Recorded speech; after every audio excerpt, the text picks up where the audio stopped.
Abra sua Bíblia comigo em Efésios capítulo 3, versículo 14.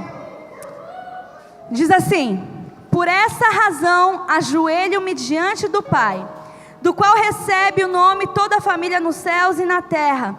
Oro para que com as suas gloriosas riquezas Ele os fortaleça no íntimo do seu ser com poder por meio do seu Espírito, para que Cristo habite no coração de vocês mediante a fé. E oro para que, estando arraigados e alicerçados em amor, vocês possam juntamente com todos os santos compreender a largura, o comprimento, a altura e a profundidade, e conhecer o amor de Cristo que excede todo o conhecimento, para que vocês sejam cheios de toda a plenitude de Deus. Amém? Você pode se assentar. Toda aflição do pregador, acredito que é o que eu vou falar, né? Assim que meu pai falou, você prega no tal domingo, já começa aquele desespero, meu Deus do céu, mas o que eu vou pregar? E não existe melhor coisa para falarmos a não ser da cruz de Cristo, do sacrifício que Ele fez por nós. E hoje eu quero falar com você, qual é o tamanho da cruz? As 4 dimensões da cruz que o apóstolo Paulo falou aqui: a largura, comprimento, altura e a profundidade da cruz. Nós vamos estudar um pouquinho sobre isso, sobre o sacrifício que Jesus fez. E Paulo, ele fala aqui, compreender perfeitamente. Significa receber experimentando, não somente no nosso intelecto. Porque nós não podemos compreender a cruz usando somente o nosso intelecto. Nós temos que crer, usar o nosso corpo, a nossa alma e o nosso espírito, para que possamos tentar compreender um pouquinho daquilo que foi o sacrifício que Jesus fez por nós. Então eu quero te convidar hoje a aprender e esmiuçar um pouquinho desse sacrifício. Primeira medida é a largura. A cruz abrange a todos, indistintamente. A cruz abrange a todos indistintamente. Marcos capítulo 16, versículo 15. Você pode abrir comigo? Marcos 16, versículo 15. São as palavras que Jesus disse aos discípulos, as orientações que Ele deu aos discípulos. Marcos capítulo 16, versículo 15. Acredito que todos vocês conheçam essa passagem. Diz assim: ide por todo o mundo e pregai o evangelho a toda criatura. 16, quem crer e for batizado será salvo, mas quem não crer será condenado. Estes sinais seguirão a quem?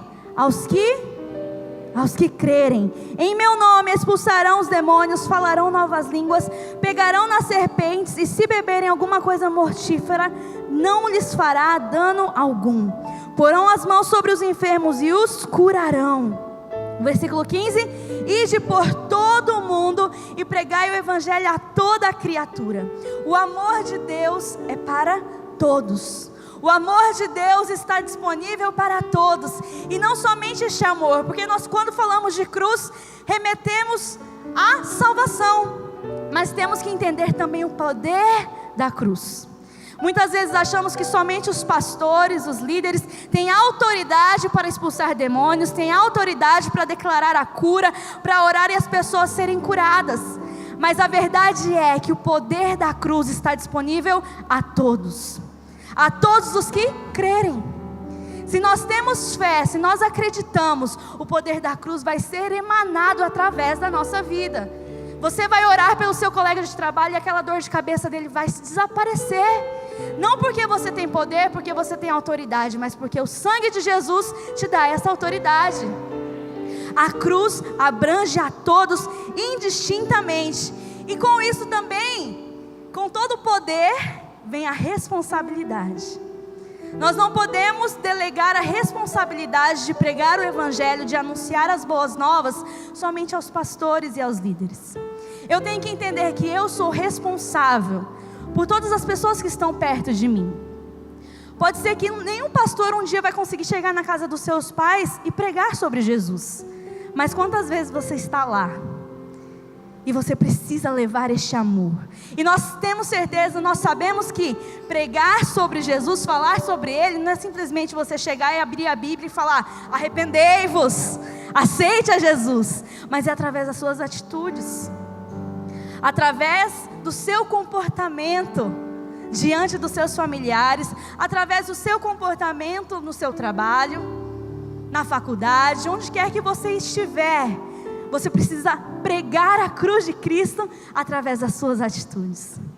A largura da cruz, então, é que ela abrange a todos indistintamente. Segundo, comprimento. A cruz abrange a todos os tempos. A cruz é eterna. Efésios capítulo 1, abra comigo, Efésios capítulo 1, versículo 3. Efésios 1, 3. Bendito Deus e Pai do nosso Senhor Jesus Cristo, o qual nos abençoou com todas as bênçãos espirituais nos lugares celestiais em Cristo, como também nos elegeu nele antes da fundação do mundo, para que fôssemos santos e irrepreensíveis diante dele em amor. E nos predestinou para filhos de adoção por Jesus Cristo, para si mesmo, segundo o beneplácito da sua vontade, para louvor da glória e da graça, pelo qual nos fez agradáveis a si. A cruz abrange a todos os tempos. Sempre que a gente fala de elegeu, predestinou, nós falamos: ai meu Deus, lá vem polêmica. Mas a verdade é que desde antes da fundação do mundo, Deus já tinha um plano de te salvar. Deus já tinha um plano de te levar com Ele para morar no céu. Ele te escolheu, Ele te predestinou para um destino de glória, para um destino de poder. Precisamos entender que antes da fundação do mundo, Ele já planejava ter você ao lado dEle. Todos somos criados para vivermos em comunhão com Deus. E pelo pecado, essa comunhão foi desfeita. Pelo pecado, essa comunhão foi quebrada. Mas através do plano da cruz de Cristo, essa comunhão foi religada. E hoje nós podemos ter fácil acesso ao Pai. Não existe outro atalho, não existe outro caminho, não existe ninguém mais que possa nos conectar a Deus, a não ser a cruz, a não ser Jesus. Através do sacrifício, Ele te resgatou, e Ele te escolheu, e Ele te predestinou para estar ao lado dEle. O problema é quando nós falamos escolheu e predestinou, parece que Deus está excluindo alguns e selecionando outros, mas não é verdade. Ele te escolheu desde a fundação do mundo para ser salvo, para caminhar em poder aqui nessa terra também. Amém? A altura. A cruz estendeu-se até os céus para trazer Jesus, o Filho amado, esvaziado da sua majestade. Filipenses capítulo 2. Filipenses capítulo 2, versículo 5.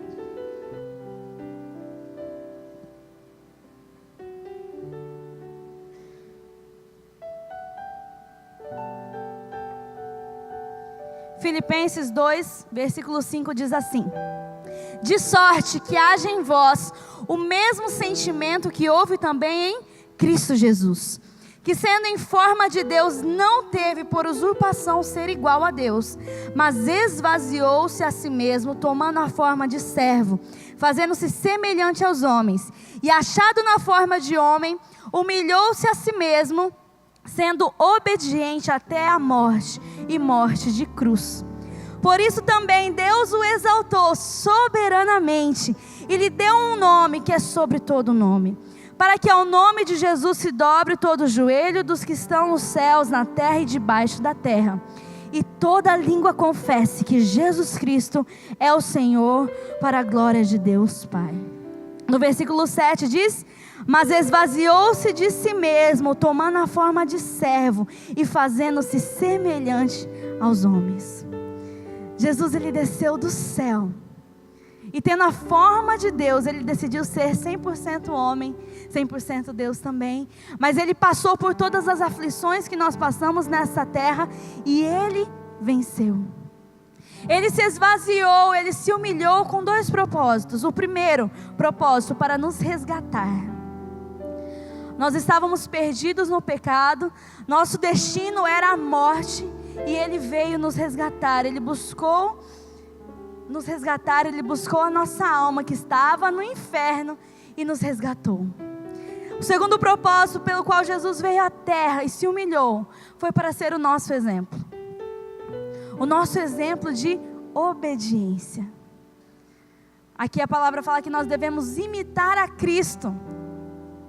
Quando Jesus estava para morrer na cruz, ele sabia que esse era o plano que Deus tinha, ele sabia que era isso que ia acontecer, ele sabia já tudo que estava precedendo, e ele começou a sentir uma angústia muito grande, e ele foi orar, e nós podemos ver através dessa oração qual que era a vontade de Jesus. Ele orou e falou: Deus, se possível, passa de mim este cálice. Se possível que eu não tenha que fazer este sacrifício. Se possível que eu não tenha que passar por este sofrimento. Mas o segredo está na segunda frase. Mas que não seja feita a minha vontade, mas a sua vontade. Jesus, ele não estava, a vontade da carne dele não era ir para a cruz. Só que a vontade de Deus, a vontade de agradar a Deus, a vontade de obedecer a Deus estava acima da vontade dele. E esse exemplo que nós devemos seguir. Muitas vezes Deus nos diz não para algumas coisas, Deus nos diz espere para outras coisas, e nós começamos a ficar angustiados, começamos a ficar preocupados, falar: ai meu Deus, Deus não está me vendo, olha o sofrimento que eu estou passando. E quando nós olhamos para o que Cristo passou, a gente fala: ai, é muito pequeno perto daquilo que Ele passou por mim, perto daquilo que Ele sofreu por mim. E nós sabemos que se nós caminharmos na vontade de Deus, não existe melhor lugar para estarmos. Por mais que hoje doa renunciar, assim como doeu para Jesus, assim como Ele nos deixou este exemplo, foi uma angústia tão grande que Ele suou gotas de sangue, tamanha angústia que Ele estava sentindo, mas Ele falou que não seja feita a minha vontade, mas a sua. E eu acredito que essa deva ser a nossa oração diária. Quando você está orando, muitas vezes nós temos o direito, nós devemos orar pedindo para que o Senhor nos abençoe, para que o Senhor abra as portas, colocar diante dele os nossos planos. Mas ao final de todas as orações, nós devemos dizer: Senhor, que não seja feita a minha vontade, mas a sua vontade. A palavra de Deus diz: pedi e dar-se-vos-á, buscai e encontrareis, batei e abrir-se-vos-á. Então é bíblico pedir, é bíblico lembrar o Senhor daquilo que Ele prometeu, que ainda não se cumpriu, é bíblico. Mas nós devemos sempre lembrar: Senhor, mas se o Senhor não quiser que seja assim, está tudo bem, porque o meu prazer é estar no centro da tua vontade. Assim como Cristo se esvaziou ali naquela cruz, nós devemos nos esvaziar de nós mesmos para servirmos a Ele e somente a Ele. Quando entendermos que a vontade de Deus é muito melhor que a nossa, nós vamos ser muito mais felizes. Quando nós estamos passando por uma tempestade, quando nós estamos passando por uma dificuldade, nós falamos assim: agora minha vida acabou, nunca mais eu vou conseguir sair daqui. Só que aquela tempestade passa e chega o arco da aliança, e chega aquele nascer do sol maravilhoso, e nós nos lembramos que o Senhor está no controle, que Ele nunca saiu do controle. E o terceiro propósito pelo qual Jesus se esvaziou, desceu à terra, foi para que Ele fosse exaltado soberanamente. Em Filipenses capítulo 2, no versículo 9, diz: por isso também Deus o exaltou soberanamente e lhe deu um nome que é sobre todo nome. Aqui nós vemos um contraste. Ele foi para a pior humildade. Naquela época era a pior morte, era uma morte muito exposta. Ladrões, assassinos morriam na cruz, e Jesus se humilhou, sendo Deus, sendo perfeito, e Ele passou por aquilo, passou pela maior humilhação. Mas nós vemos o oposto agora, que Deus o exaltou soberanamente.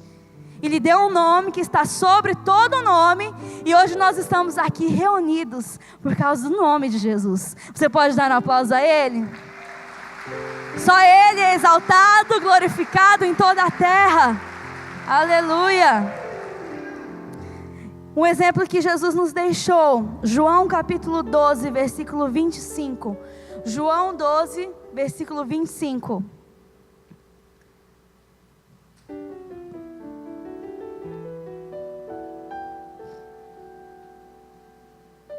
João. Quem ama a sua vida, perdê-la-á. Quem neste mundo odeia a sua vida, guardá-la-á para a vida eterna. Se alguém me serve, siga-me, e onde eu estiver, ali estará também o meu servo. E se alguém me servir, meu Pai o honrará. Se nós renunciarmos por amor a Cristo, se nós amarmos mais a Jesus do que a nossa própria vida, do que o nosso próprio mundinho, Ele vai nos honrar. Jesus diz aqui que o próprio Deus vai te honrar, se você deixar que Ele faça a vontade dEle na sua vida. Jesus nos deixou este exemplo, para que possamos imitá-lo, para que possamos obedecê-lo, mesmo que soframos no momento, entendendo que a vontade dEle é boa, a vontade dEle é perfeita, e a vontade dEle é agradável. E Jesus também morreu, se esvaziou de si mesmo para nos levar ao céu. A palavra de Deus diz, tem até uma canção da Heloísa Rosa, vou fazer um merchan aqui, Heloísa Rosa, que vai estar conosco em fevereiro, que diz: não se turbe o vosso coração, crede em Deus, crede também em meu Pai, na casa do meu Pai há muitas moradas. Jesus morreu para que Ele pudesse construir um lar para nós, para nos levar aos céus, para podermos estar com Ele. Se não fosse esse sacrifício, até hoje nós estaríamos afastados deste amor. Agora vamos para o último ponto, a profundidade da cruz. Na cruz, Jesus suportou o sofrimento infinito para expiar os nossos pecados. Na cruz, Jesus suportou sofrimento infinito para expiar os nossos pecados. 1 Pedro, capítulo 2, versículo 21. 1 Pedro, capítulo 2, versículo 21.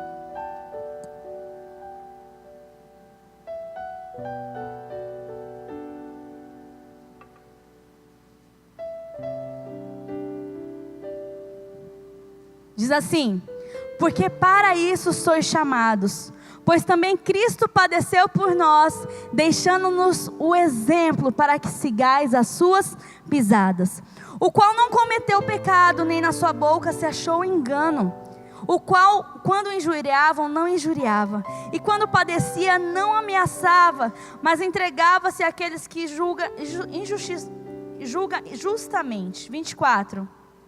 Levando Ele mesmo em seu corpo os nossos pecados sobre o madeiro, para que fossem mortos para o pecado, pudéssemos viver para a justiça, e pelas suas feridas fostes sarados. Porque éreis como ovelhas desgarradas, mas agora tende voltado ao pastor e bispo das vossas almas. No versículo 24 diz que Ele levou no seu corpo os nossos pecados.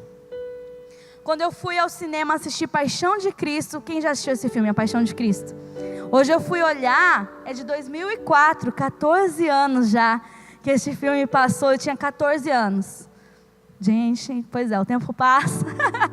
Tinha 14 anos na época, e aí eu fui ao cinema e aquele filme, quem não chora, eu não sei.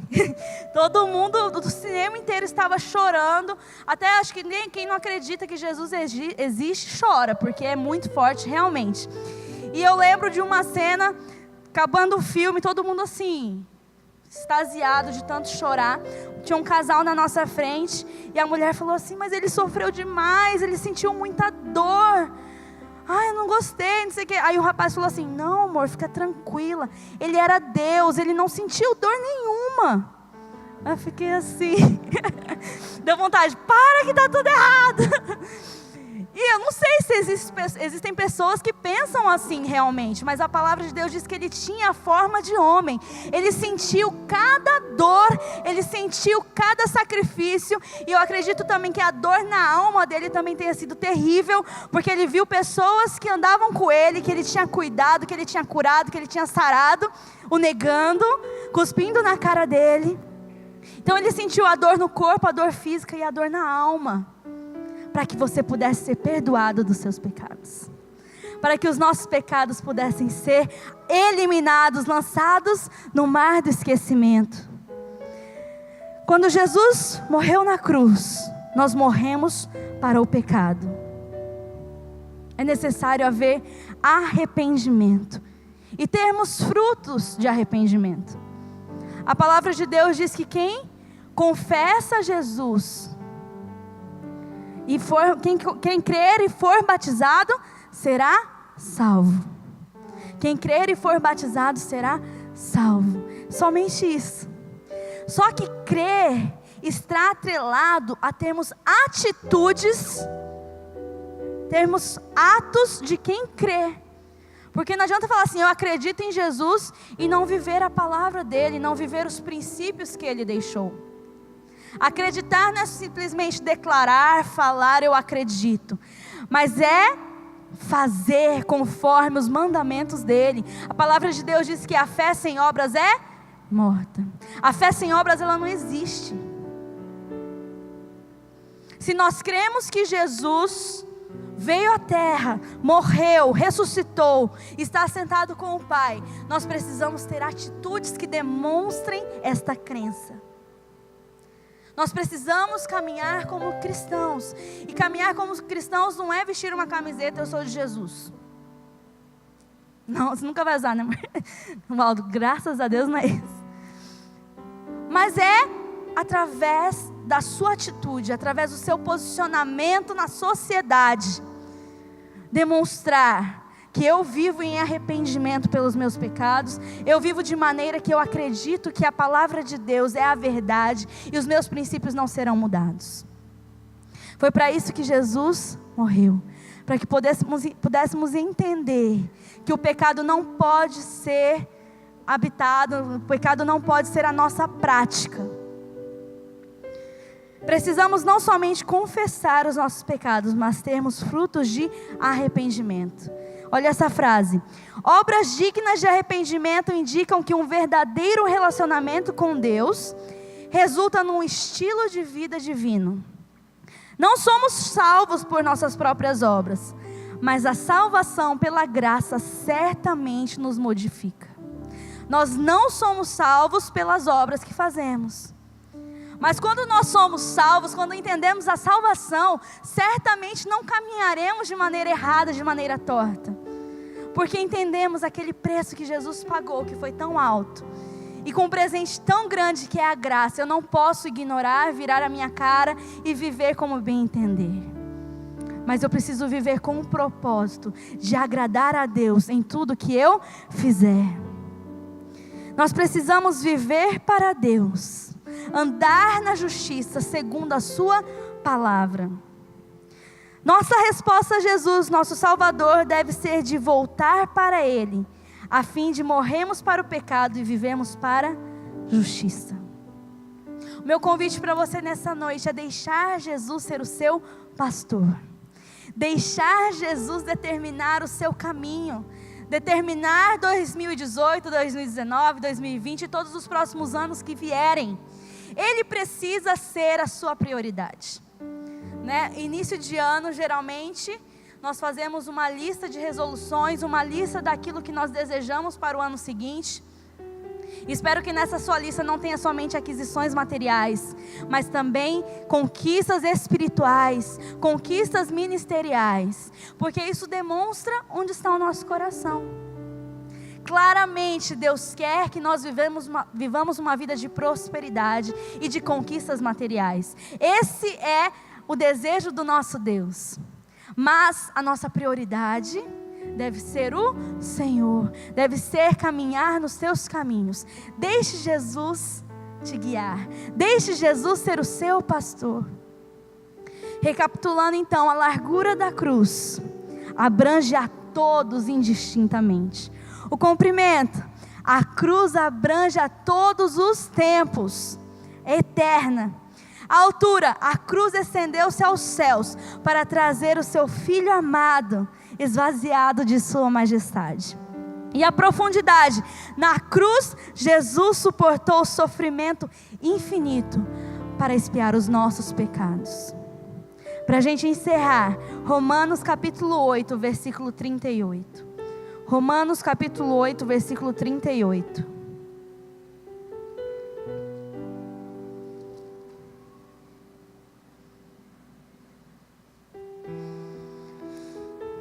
Que essa possa ser a sua declaração todos os dias. Porque estou certo que nem a morte, nem a vida, nem os anjos, nem principados, nem as potestades, nem o presente, nem o porvir, nem a altura, nem a profundidade, nem alguma outra criatura nos poderá separar do amor de Deus que está em Cristo Jesus. Vamos ler juntos? Versículo 38.